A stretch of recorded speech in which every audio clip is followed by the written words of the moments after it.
Quality control के बहाने सरकार चीन को एक और झटका देने की तैयारी कर रही है। जी बिजनेस की एक्सक्लूसिव जानकारी के मुताबिक सरकार इंपोर्ट होने वाले फुटवियर प्रोडक्ट की क्वालिटी पर सख्त नियम बनाने जा रही है। क्या है इस कानून का मकसद और क्या होगा असर, ये बताने के लिए जी मीडिया संवाददाता समीर दीक्षित हमारे साथ जुड़े हैं। समीर, बताइए क्या खबर है?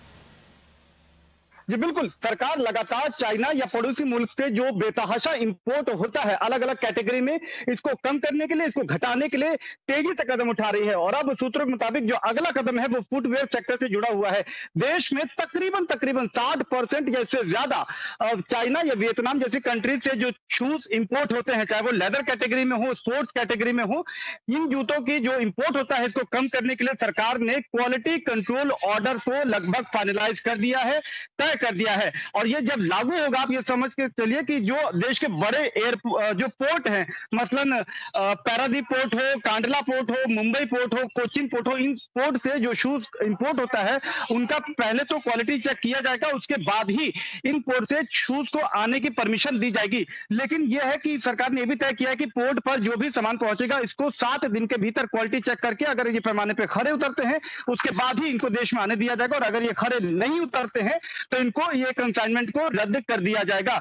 तो इस एक क्वालिटी चेक के जरिए सरकार लगातार चाइना से या फिर पड़ोसी मुल्क से जो इंपोर्ट हो रहा है, इसके पहले आपको याद होगा कि प्लास्टिक टॉय में भी सरकार ने इसी तरीके से क्वालिटी कंट्रोल के जरिए कोशिश ये करी है कि देश के बाजारों में जो चीनी खिलौनों की भारी पैठ है इसको तोड़ा जाए, इसको खत्म किया जाए। और ना केवल ये प्लास्टिक टॉय, ना केवल ये फुटवेयर या जूता इंडस्ट्री, बल्कि आपको बता दें कि ये जो दायरा है ये आगे बढ़ता हुआ एलईडी इंडस्ट्री पर भी जाएगा। यानी कि जो बल्ब या एलईडी बेस्ड पैनल भारत में आते हैं या एलईडी प्रोडक्ट भारत में आते हैं, उन पर भी इसी तरीके से क्वालिटी कंट्रोल के जरिए सरकार शिकंजा कसेगी कि जो बेतहाशा इंपोर्ट है उसको कम किया जाए और जो घरेलू इंडस्ट्री है उसको आत्मनिर्भर भारत के तहत सफल बनाया जाए। तो ये डोमेस्टिक इंडस्ट्री के लिए, खासकर जो फुटवेयर इंडस्ट्री है, उसमें उनके लिए एक बड़ा मौका बन के उभरा है कि वो न केवल अपने लिए बेहतर बाजार में पैठ बना सकते हैं, क्योंकि मांग पहले से ही बनी हुई है।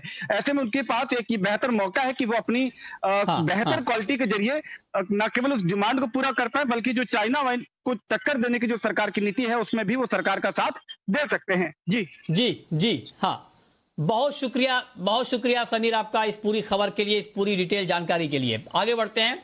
गूगल ने पेटीएम को बड़ा झटका दिया है, अपने प्ले स्टोर से पेटीएम को हटा दिया है। गूगल ने पेटीएम पर गैम्बलिंग और बैटिंग को बढ़ाने का आरोप लगाया है। क्या है पूरी खबर, ये बताने के लिए जी मीडिया संवाददाता दानिश आनंद इस वक्त हमारे साथ जुड़ रहे हैं। बताइए दानिश। देखिए, गूगल प्ले स्टोर ने पेटीएम और पेटीएम फर्स्ट गेम ऐप को अपने प्लेटफॉर्म से रिमूव कर दिया है, और इसके पीछे गूगल ने एक ब्लॉग पोस्ट लिखा था जिसके ज़रिए इन्फॉर्म किया गया था। तो उस ब्लॉग पोस्ट में साफ साफ मेंशन किया गया है कि गूगल की जो पॉलिसीज़ हैं और खासकर जो प्ले स्टोर की पॉलिसीज़ हैं वो किसी भी ऐसी ऐप को अलाउ नहीं करती है प्लेटफॉर्म में जो एक तरह से अनरेगुलाइज बेटिंग होती है उसको प्रमोट करे या किसी भी गैम्बलिंग को प्रमोट करे। तो इस पर गूगल का कहना है कि जिसमें वो ऐप्स भी आती हैं जो डायरेक्टली अपनी ऐप पर बेटिंग को प्रमोट करती हैं, नहीं तो आपको रीडायरेक्ट करके किसी और वेबसाइट पे लेके जाती हैं, जिससे आप गेम्स पे आप पैसा लगा सकते हैं, मैचेस पे, फैंटेसी मैचेस पे पैसा लगा सकते हैं। तो ये जो सबसे बड़ी जो डिफिकल्टी पेटीएम में सामने आई है वो आई है फर्स्ट गेम्स को लेकर, क्योंकि पेटीएम फर्स्ट गेम ऐप जो है उसमें जितने भी लगभग 80 लाख उसमें अकाउंट्स हैं और 80 लाख लोग एक अपनी फैंटेसी टीम बना के पैसे लगाकर वो लाखों रुपए कमा सकते हैं, ऐसा पेटीएम क्लेम करती है। तो इसी सब के चलते गूगल ने आज निर्णय लिया है कि टेम्परेरी पेटीएम को उनके प्लेटफॉर्म से हटाया जाएगा, पेटीएम और पेटीएम फर्स्ट गेम्स दोनों ही ऐप को। और साथ ही साथ गूगल ने ये भी इन्फॉर्म करा है कि गूगल डेवलपर्स के साथ टच में रहती है, उनको बताती रहती है कब वो वायोलेट कर रहे हैं और उस पर दूसरी ऐप को जवाब देना होता है उनको।